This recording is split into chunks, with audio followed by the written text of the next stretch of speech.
परमाराध्य सद्गुरु महाराज के प्रवचन का पाठ महर्षि में ही सत्संग सुधा सागर से प्रवचन संख्या 299 साकार और निराकार उपासना में भेद। प्यारे लोगों, ईश्वर भक्ति के संबंध में ईश्वर स्वरूप का निर्णय अवश्य जानना होता है।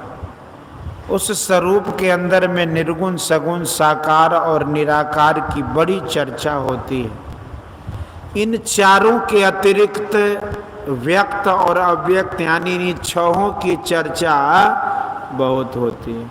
और कहा जाता है कि निर्गुण की उपासना अलग है और सगुण की उपासना अलग है, निराकार की उपासना अलग और साकार की उपासना अलग है। आजकल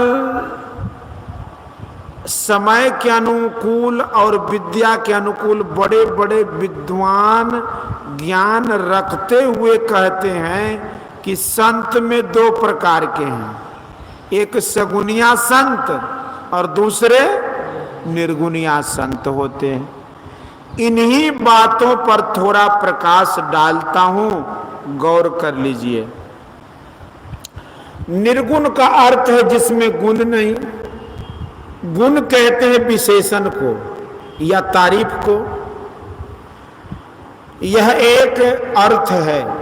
किसी में किसी तरह की खूबी होती, भलपन होता तो उसी खूबी और भलपन को उसका गुण कहते हैं। इसी को विशेषण भी कहते हैं। यह ऐसी चीज है कि इसके बिना कोई रह नहीं सकता, किसी की स्थिति रह नहीं सकती। कुछ न कुछ विशेषण सब में होता है, चाहे वह और कुछ न जाने। कुछ कहकर जिस नाम से जिसको पुकारे वह उसका विशेषण है। बहुत दिन हुए मैं पश्चिम में घूम रहा था, हाजीपुर पहुंचा। मेरा पहरावा ऐसा था कि कुछ लोग मुझको मुसलमान फकीर समझते थे।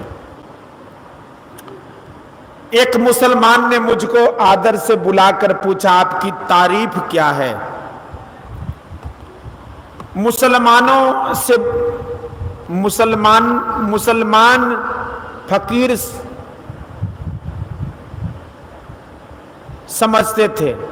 एक मुसलमान ने मुझको आदर से बुलाकर पूछा, आपकी तारीफ क्या है? मुसलमानों ने मैं उनकी भाषा में उनके नाम के बदले तारीफ पूछते हैं। मुझसे उन्होंने कहा कि आपकी तारीफ क्या है? मैं चकित हो गया, मैं नहीं जानता था, मैं समझ न सका। फिर उन्होंने मेरा नाम पूछा तो मैंने बता दिया। बिना नाम के संसार में किसी की स्थिति नहीं है। जितने लोग संसार में हुए हैं होंगे सभी सगुण हैं, निर्गुण कोई नहीं। ईश्वर कहिए, ईश्वर कहने से ही गुण हो गया, इसलिए ईश्वर भी सगुण है। हर पदार्थों में भेद है। स्थूल सूक्ष्म आदि का भेद बताना भी तारीफ है। सब सगुण है। क्या जड़ पदार्थ, क्या प्राणयुक्त पदार्थ बिल्कुल के बिल्कुल सगुण हैं। ईश्वर के निस्बत हम लोग लड़कपन से सुनते चले आए कि ईश्वर भी संसार में जन्म लेते हैं। उस समय हम समझते तो नहीं थे, लेकिन इतना विश्वास होता है कि ईश्वर भी संसार में जन्म लेते हैं और सगुण कहलाते हैं। होते होते कुछ समय व्यतीत हुआ, कुछ विद्या बुद्धि हुई तो ईश्वर के विषय में यह भी जानकारी हुई कि ईश्वर निर्गुण है। कुछ न कुछ विशेषण होने से सगुण के अतिरिक्त निर्गुण है ही नहीं है, लेकिन निर्गुण शब्द है। सो निर्गुण शब्द क्या है? ज्ञान के उत्कर्ष में ज्ञान का थोड़ा भी उत्कर्ष होने से समझ में आता है कि संसार में तीन शक्तियां हैं, उत्पादक, पोषक और विनाशक। कोई भी वृक्ष उत्पादक शक्ति से निकलता है, उसका पोषक शक्ति से पोषण होता है और अंकुर विनाशक शक्ति से विनाश भी होता है। और अंकुर रूप में नया पौधा हो गया, अंकुर का नाश हो गया, अब तीसरा नाम पड़ जाता है। उस रूप का भी नाश हो गया, तब वृक्ष हो गया, तब उस वृक्ष की एक हद तक वृद्धि हुई, फिर कमने लग गया, तब क्या हुआ, डाल सूखती जाती है, उसमें विनाश का काम दृष्टिगोचर होने लगा, होते होते उसका पता नहीं रहा। इस तरह विनाशक शक्ति का काम भी साथ साथ होता है। इन तीनों शक्तियों का नाम ज्ञानियों ने अलग अलग दिया। उत्पादक का नाम दिया है रजोगुण, पालक का नाम सतोगुण और विनाशक का नाम है तमोगुण। इन तीनों गुणों के सहित जो हो जाए वह है सगुण, अर्थात जो इन गुणों के संग नहीं था वह इन गुणों का संग कर लेने से सगुण हो गया। ईश्वर का मूल रूप निर्गुण कहते हैं। जब वे तीन गुणों को संग कर लेते हैं तब सगुण होते। तीनों गुणों को कैसे लेते हैं? सृष्टि अपने ही अपने हो गई सो हम लोग मानने वाले नहीं हैं। इस पर बहुत बहस भी होती है, एक दूसरे को हरा भी देता है, लेकिन हार कोई मानता नहीं है। सृष्टि हुई, सृष्टि के तत्वों के साथ साथ, सृष्टि फैलाव के साथ साथ ईश्वर रहा। सृष्टि के स्थूल सूक्ष्मादि भेदों के साथ साथ ईश्वर हो गया। सृष्टि के जितने दर्जे और फैलाव हैं सबके साथ साथ होकर ईश्वर हैं। लेकिन सृष्टि के तत्वों के अंत होने पर उनका अंत नहीं होता, अपने स्वरूप में वे रहे ही सृष्टि के अंदर भी और सृष्टि के बाहर भी वही हैं। उपनिषद कार्य ने इसी को समझाने के लिए इस तरह कहा है, वायुरथैको भुवनम प्रविष्टो रूपं रूपं प्रतिरूपो बभूव एकस तथा सर्वभूतांतरात्मा रूपं रूपं प्रतिरूपो बहिष्य। जिस प्रकार इस लोक में प्रविष्ट हुआ वायु प्रत्येक रूप के अनुरूप हो रहा है, उसी प्रकार संपूर्ण भूतों का एक ही अंतरात्मा प्रत्येक रूप के अनुरूप हो रहा है और उनसे बाहर भी है। सृष्टि के तत्वों के संग संग जो हो गया वह तीन गुणों के संग हुआ। इसलिए स्थूल सूक्ष्मादि भेद से सृष्टि त्रैगुणमय है। त्रैगुणमय तत्वों के साथ सृष्टि में ईश्वर सगुण कहलाते हैं, क्योंकि गुणों को वे धारण कर लेते हैं। लेकिन वे बदल कर त्रैगुण हो गए सो नहीं। सगुण शब्द ऐसा अर्थ देता है कि किसी के गुणों का संग कर लिया। सगुण शब्द एक का ज्ञान नहीं देता, बल्कि कोई गुण के साथ हो गया है ऐसा ज्ञान देता है। केवल अकेला रहता तो गुण सहित कैसे कहा जाता? सृष्टि नहीं है, गुणों का पसार नहीं है, तब ईश्वर त्रैगुण रहित अर्थात निर्गुण है। तुलसीदास जी सगुनिया हैं, एक पंडित ने कहा था। गोस्वामी तुलसीदास जी लिखते हैं कि अगुण अखंड अलख अजजोई भगत प्रेम बस सगुण से होई। जिसमें त्रैगुण नहीं, जिसका टुकड़ा पुर्जा नहीं, जो इंद्रिय ज्ञान से बाहर है, जो अज है और उत्पन्न नहीं हुआ, अगर उत्पन्न होता तब वह निर्गुण नहीं कहलाता। वह निर्गुण तत्व है, कभी नहीं था, इसका पता नहीं कब से है। जब काल आनी समय नहीं था, स्थान नहीं था, देश और काल सृष्टि के अंदर की चीज है, लेकिन वह देश कालातीत है, वह सगुण कहने योग्य नहीं है। अखंड जो देश कालातीत है, देश और स्थान के बिना जो हो, उसका टुकड़ा किसी के दिमाग में कैसे आता है? स्थान विहीन और टुकड़ा टुकड़ा ऐसा भी कहीं होता है? स्थान भी नहीं था, तब था, इसलिए वह अखंड है, उसका टुकड़ा नहीं है। इंद्रियों के ज्ञान से वह बाहर है, उत्पन्न होने वाला वह नहीं है। अगुण अखंड अलख अजजोई, भगत प्रेम बस सगुन से होई। तुलसीदास जी ईश्वर के अवतार की कथा कहेंगे, इसलिए वे भूमिका बांध देते हैं। अवतार क्यों? इसके उत्तर में वे कहते कि भगत प्रेम बस सगुन से होई। सृष्टि के आरंभ में जो था वह भगत प्रेम बस सगुन नहीं था। तब आप लोग कहेंगे कि ऐसे विराट रूप का भी वर्णन आया है कि जिसके अंदर सारी सृष्टि दर्शित होती थी, हालांकि उसका आदि अंत नहीं मालूम पड़ता था, लेकिन जामवंत ने 2 घड़ी में उस विराट रूप की 7 बार प्रदक्षिणा की थी। इस तरह यह उसकी सीमा हो गई। अर्जुन को जो विराट रूप दिखाया गया था वह भी अद्भुत था, लेकिन उसमें भी तो यह बात है कि अर्जुन अलग खड़ा था। अलग खड़ा होने से फिर भी सीमा हो गई। हाथ पैर पेट नाक आदि बहुत थे। यदि प्रत्येक का हद नहीं हो तो बहुत हाथ पैर आदि को कैसे गिनेंगे? इसलिए अवतारी पुरुषों ने कितना भी अद्भुत रूप बनाया, लेकिन वह अनादि अनंत नहीं हो सका। लेखक ने अनंत रूप बताया, लेकिन अनंत कैसे है उसको वे दृढ़ नहीं कर सके। एक विद्वान ब्रह्मचारी ने हमारे एक सत्संगी से कहा कि वह विराट रूप तो अनंत था, उसको शांत कैसे बताते हो? वह सत्संगी चुप हो गया। दूसरे दिन उस विद्वान ने कहा कि तुम ठीक कहते हो, तर्क में तो अवश्य शांत हो जाता है, अनंत कहाँ रहता है? विराट रूप सारी सृष्टि में व्यापक है, तब भी अनंत कहते बनता नहीं।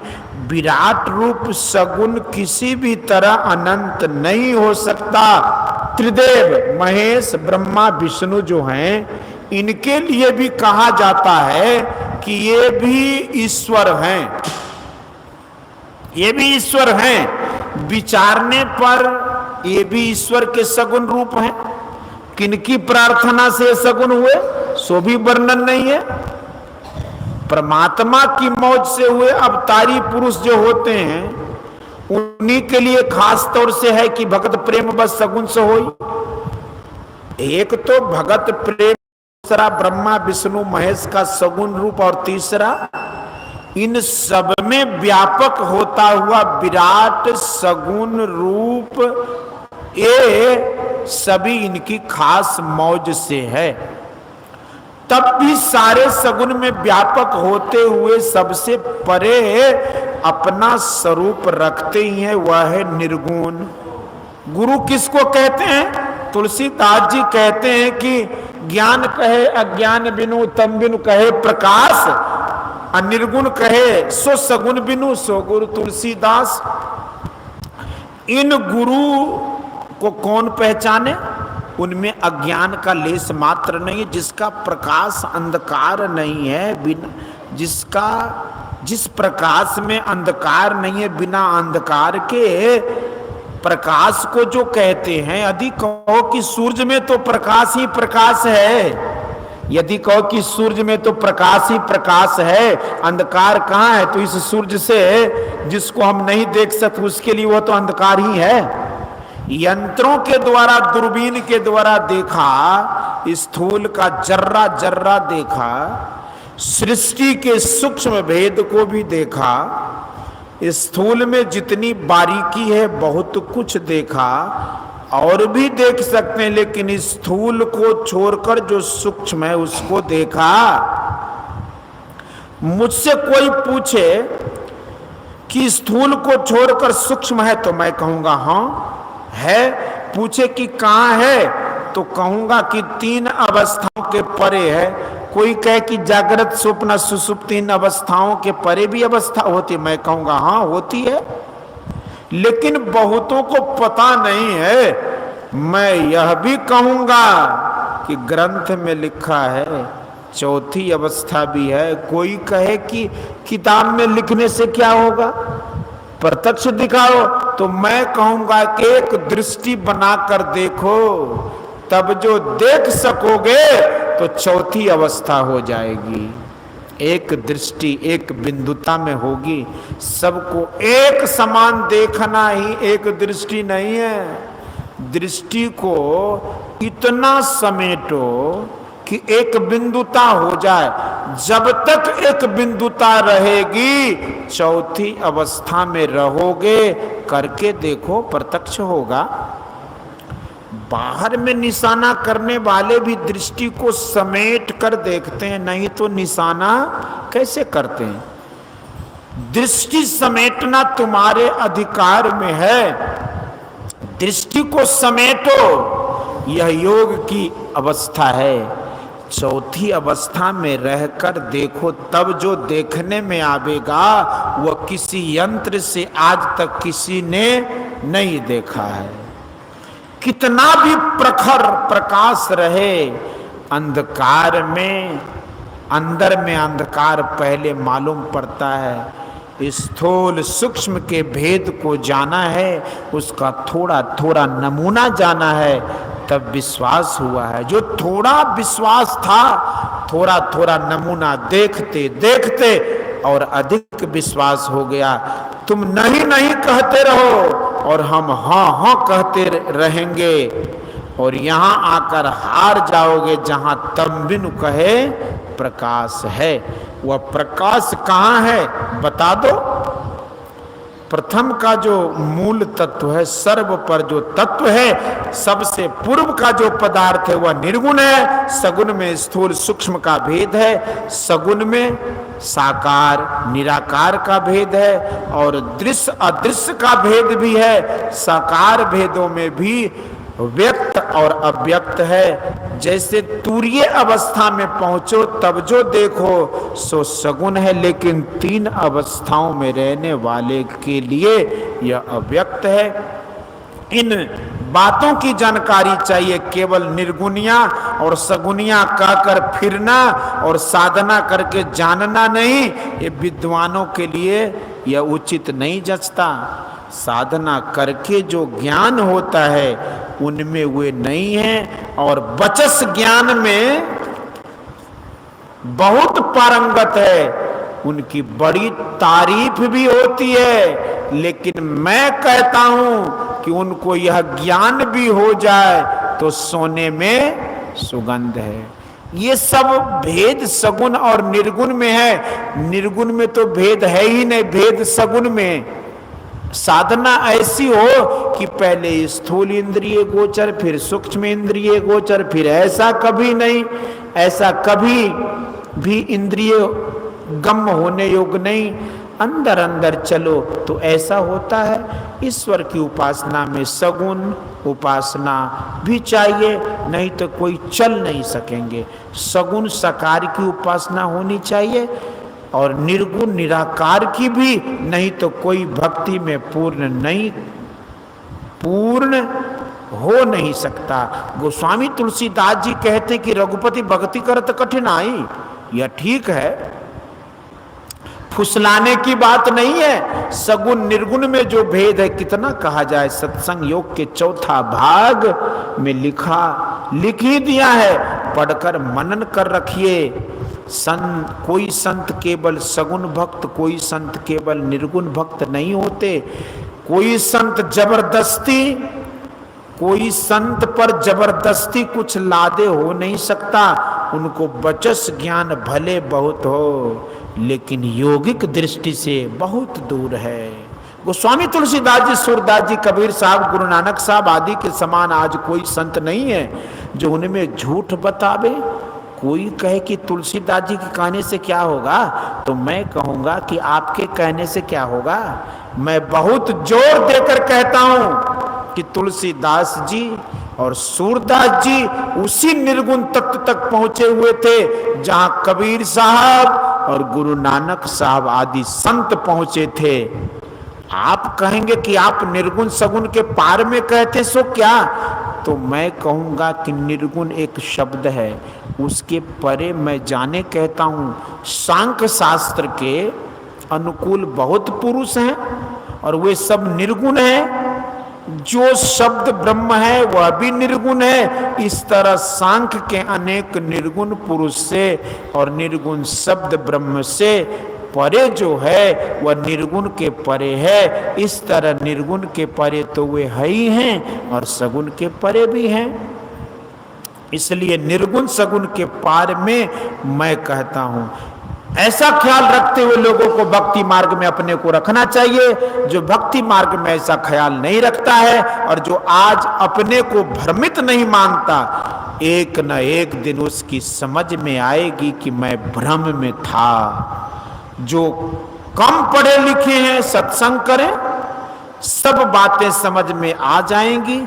समझने की शक्ति पुस्तकों में नहीं, समझने की शक्ति परमात्मा ने सबके मस्तिष्क में दे दी है। जो जितना अधिक धारण ग्रहण कर सकता है वह उतना विशेष होता है। परमात्मा ने पुस्तक मस्तिष्क को ही बना दिया है। इसलिए कभी कभी ऐसा महात्मा यहाँ आए, महात्मा यहाँ हुए जो पढ़े लिखे नहीं थे, लेकिन परंतु उनका मस्तिष्क बड़ा उर्वरा था। बोलिए श्री सद्गुरु। यह प्रवचन